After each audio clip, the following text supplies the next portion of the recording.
Bonjour à toutes et à tous et bienvenue dans ce quatrième épisode de Yu-Gi-Oh! Alien Encelé. Dans l'épisode précédent, on a joué de malchance en n'ayant pas une bonne ouverture et en se faisant absolument détruire lors des duels. Donc on va essayer de changer ça dans cet épisode. Pour l'ouverture, on va un petit peu sortir de duel sur charge et on abandonne un petit peu la recherche du Link Alien, mais vous inquiétez pas, on va la reprendre très très vite. Et à la place, on va essayer d'améliorer notre side deck et notre main deck avec des cartes génériques. Voici un petit récapitulatif des règles du défi. Je vais quand même rajouter une petite précision. Si jamais pour un épisode on n'atteint pas les 30€, j'aurai le droit de garder l'argent supplémentaire pour un épisode suivant. Encore une fois, comme je l'expliquais à la fin de l'épisode précédent, j'ai un petit peu changé le montage des duels pour que ce soit un peu moins long et moins détaillé. Donc n'hésitez pas en commentaire à me laisser votre avis sur si ça vous plaît ou pas cette façon de faire. On va pas faire durer le suspense plus longtemps et on va passer immédiatement à l'ouverture.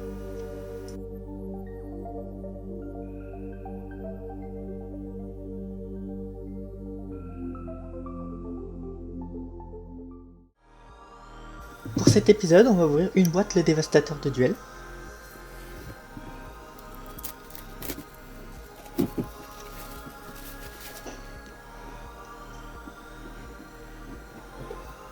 Donc dévastateur de duel qui contient un paquet de cartes très utiles et qui n'est pas généré aléatoirement, donc ce sera toujours les mêmes. Et des field center.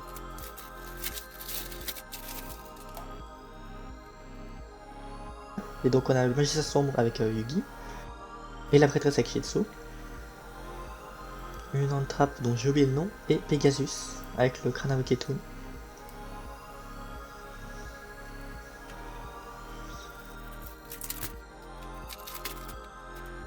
Donc ce paquet contient beaucoup de cartes génériques utiles. Donc tout d'abord il y a Ogre Fantôme et Lapin des Neiges qui est une entrave qui peut détruire des monstres ou des cartes qui ont déjà activé leurs effets. Faucheur Fantôme et Cerise Blanche qui permet de gérer l'extra deck pour si on a les mêmes cartes. Floraison de Cendre, une très bonne entrave qui permet d'annuler beaucoup d'effets différents. Beauté Fantôme et Mana Hantée pour gérer le cimetière. Fille Fantôme et Cornouiller Effrayant pour punir l'adversaire s'il fait beaucoup de spé. Floraison Rouge sur la racine, voilà c'est ça le Field Center qu'on a eu. Kalidor en synchro 5. Brionac qu'on pourrait éventuellement faire pour gérer des monstres adverses sans les détruire. Horus Métaphysique qui est très fort si on a des monstres pendus mais c'est pas le cas. Dragon Rose Noir qui permettrait de détruire tout le board, on pourra pas non plus le faire facilement. Pareil pour ce dragon. Dragon Étincelle Poussière d'étoile qui est une bonne carte, on va peut-être la laisser de côté. L'Humicatrice qui permet de détruire tous les monstres qui ont moins d'attaque que lui. Et surtout voilà, Triche là, c'était pour ça qu'on était là. Et il peut s'invoquer très facilement avec une ammonite et 2 monstres de niveau 4. Et il permet de bannir 3 cartes de l'adversaire, main, terrain et cimetière. Donc très utile et surtout que ça cible pas.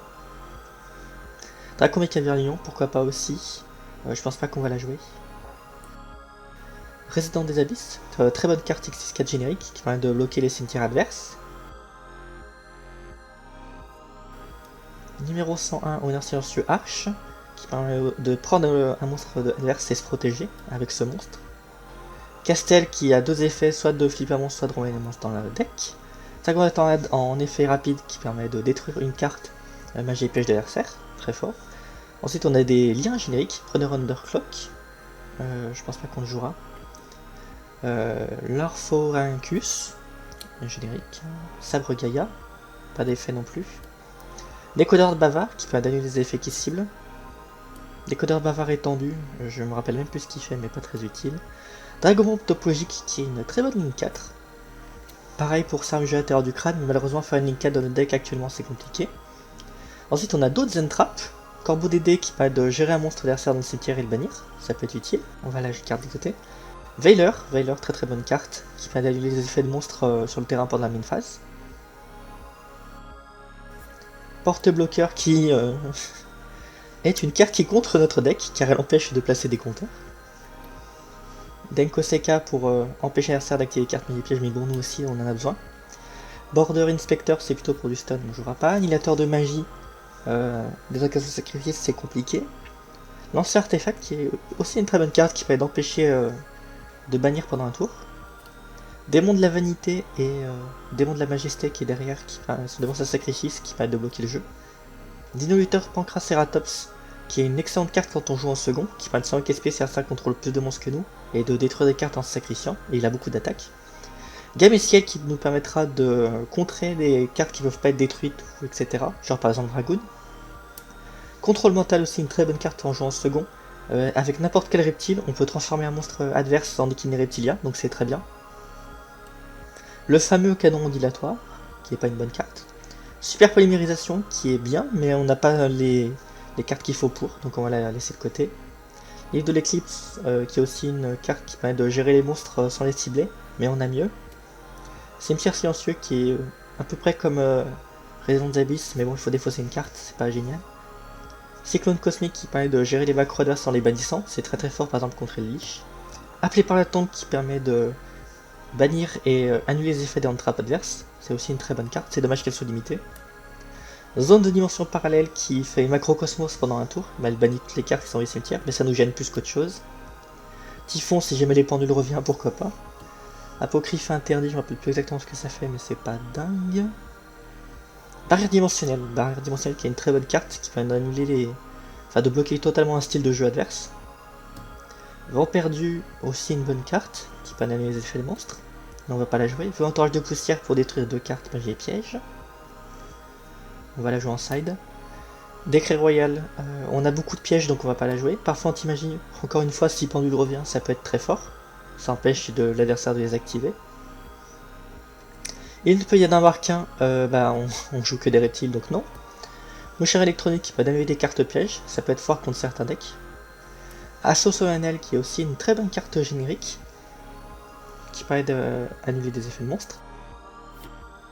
Et redémarrage rouge, alors c'est une carte qui est limitée, je sais qu'elle est très forte, mais nous notre deck on n'a pas la force de frappe nécessaire pour l'utiliser correctement, donc on va la laisser de côté pour le moment.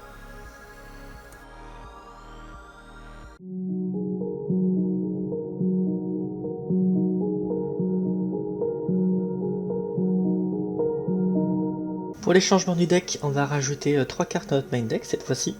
Alors d'abord il y a l'Illusionniste d'effet qui est une entrape pour annuler les effets de monstres, appelé par la tombe qui permet de gérer des entrappes adverses, et Floraison de Cendre qui est une très bonne entrape pour annuler toutes sortes de cartes. Je voulais rajouter Ghost Ogre à la base, mais je vais pas la place donc pour l'instant on va la laisser de côté.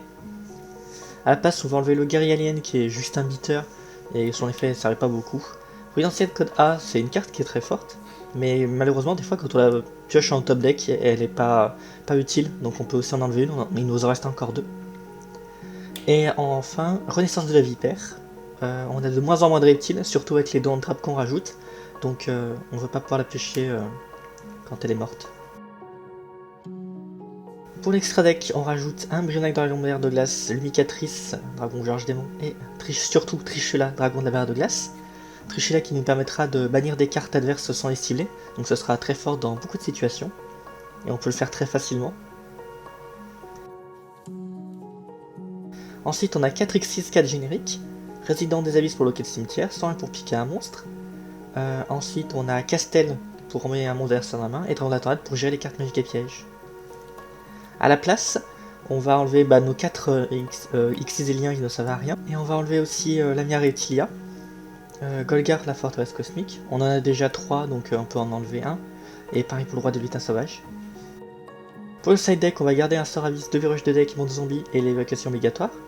Le retour de la Dragon Tempête, finalement il n'est pas très utile, on va l'enlever.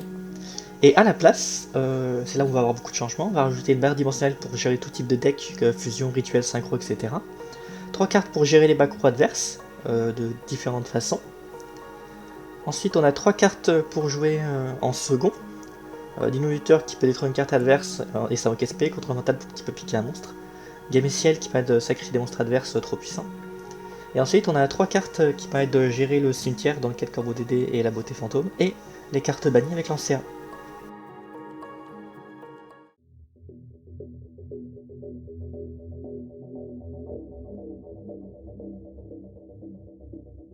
Pour ce premier duel, on commence et on peut invoquer un enfant alien et poser 2 cartes face cachée. A son tour de jeu, il va activer Pot de la Prospérité, bannir 6 cartes et donc en révéler 6. Parmi les 6 cartes, il révèle une carte Orcus de piège qui va ajouter à la main.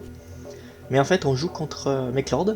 Il va invoquer le corps qui est sa carte principale qu'on va annuler avec chaîne démoniaque. Il va la détruire avec sa magie, puis il va activer son effet de cimetière, mais on va pouvoir l'annuler avec appelé par la tombe. Il pose une carte face cachée, ça va nous jouer. À notre tour, on attaque et on invoque Dweller. Et à son tour, il va pouvoir invoquer un corps, invoquer un bouffon. Il va pouvoir nous attaquer directement avec Assault Nightingale et passer à Zeus. À notre tour de jeu, on va pouvoir poser 2 cartes face cachée. Et à notre end phase, il va pouvoir tout nous détruire sur notre terrain avec Zeus. Je pensais qu'il allait pas le faire, mais finalement il l'a fait, vu qu'il avait des cartes. Des tours passent, il peut encore nous gérer avec Zeus, et on n'a pas vraiment grand chose pour le faire. Quand son monstre va être détruit, il va pouvoir invoquer un mec lord de sa main, et il va pouvoir doubler ses points d'attaque pour gagner le premier duel. Deuxième duel, on commence avec une main pas géniale. Tout ce qu'on va pouvoir faire, c'est poser une carte face cachée. Il va invoquer son corps qu'on va tenter d'annuler avec Veiler, mais il va faire appeler par la tombe. Il va invoquer 2 monstres, invoquer le phénix pour détruire notre carte face cachée. Et ensuite, en bannissant ces 3 mecs lors de cimetière, il va pouvoir invoquer son monstre principal. Et avec tous ses points d'attaque, il va gagner. Deuxième duel, on va commencer avec un Shannon et 3 cartes face cachée, et on affronte un deck fourreur. Il va réussir à invoquer 2 de ses fusions, et on va bloquer le tic quand il va vouloir détruire 2 cartes. Et en une phase, on va utiliser la combinaison pour envoyer une carte au cimetière qui nous permettra d'invoquer Golgar. Avec Golgar, on pourra raiser son terrain et il va tout de suite abandonner. Deuxième duel, on va poser 3 cartes face cachée et pendant son tour de jeu, il va invoquer Tigre qui va nous permettre de détruire 2 cartes. On va enchaîner les doubles reclus dans cellule A. Et à un moment donné, il va vouloir ressusciter son Tigre qu'on va utiliser appelé par la tombe, mais c'était très mal joué parce qu'il avait en fait les ailes dans son cimetière et je l'avais pas vu. Donc du coup, il va pouvoir invoquer toutes ses fusions et nous détruire. Troisième duel. On tente une Xyz 4 et des cartes face cachée, mais il utilise la baleine pour détruire une carte en une phase et il va pouvoir comboter encore au tour suivant. Et en plus avec le cyclone cosmique, il nous bloque notre combinaison cellule A, donc on perd. Dernier match, on va affronter un deck Invoked. Il va commencer avec un effondrement magique chercher à Lester, donc il va pouvoir comboter comme il veut. Il va finir avec une Prédaplante Verte Anaconda, qui va lui permettre d'invoquer un Dragoon et avec un schisme face cachée. Schisme qui va pouvoir activer quand on va activer l'enfant alien. Et en plus avec Construct qui va nous détruire notre carte face cachée en envoyant un dragon. Donc on pourra rien faire. On attaque avec le guerrier alien mais ça servira à rien, il a un squamat donc on a perdu.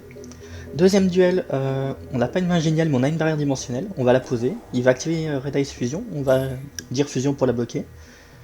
Et il va tout simplement abandonner, donc on a gagné un duel. Troisième duel, il va finir avec Prédaplante Verte Anaconda, Ogalides et un autre dragoon. On a une main pas ouf, et surtout que sa carte face cachée, ça va être un schisme, et donc il va pouvoir invoquer Winda quand on va activer l'effet de Mapura. Et donc on est totalement bloqué, surtout que Ogalides va détruire notre Mapura.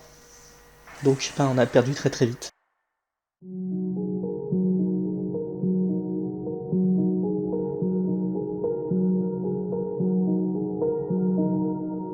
On conclut donc un nouvel épisode avec 3 défaites, sauf que cette fois-ci, contrairement à la dernière fois, on a quand même réussi à prendre 2 victoires.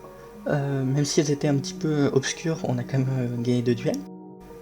Le fait d'avoir un duel Devastator nous a quand même bien aidé, on a pas mal de nouvelles cartes génériques et on a enfin un side à peu près correct. Même si c'est pas encore tout à fait ça, c'est un petit peu un fourre-tout. Donc on ouvrira très certainement une deuxième boîte duel Devastator dans les semaines qui arrivent. Pour la semaine prochaine par contre, on va encore ouvrir un duel surcharge, on va espérer choper ce Link Alien, il nous le faut vraiment. Surtout que les abysses vont bientôt arriver, donc il faudra être prêt pour ça. La semaine prochaine, ce sera un épisode un peu spécial.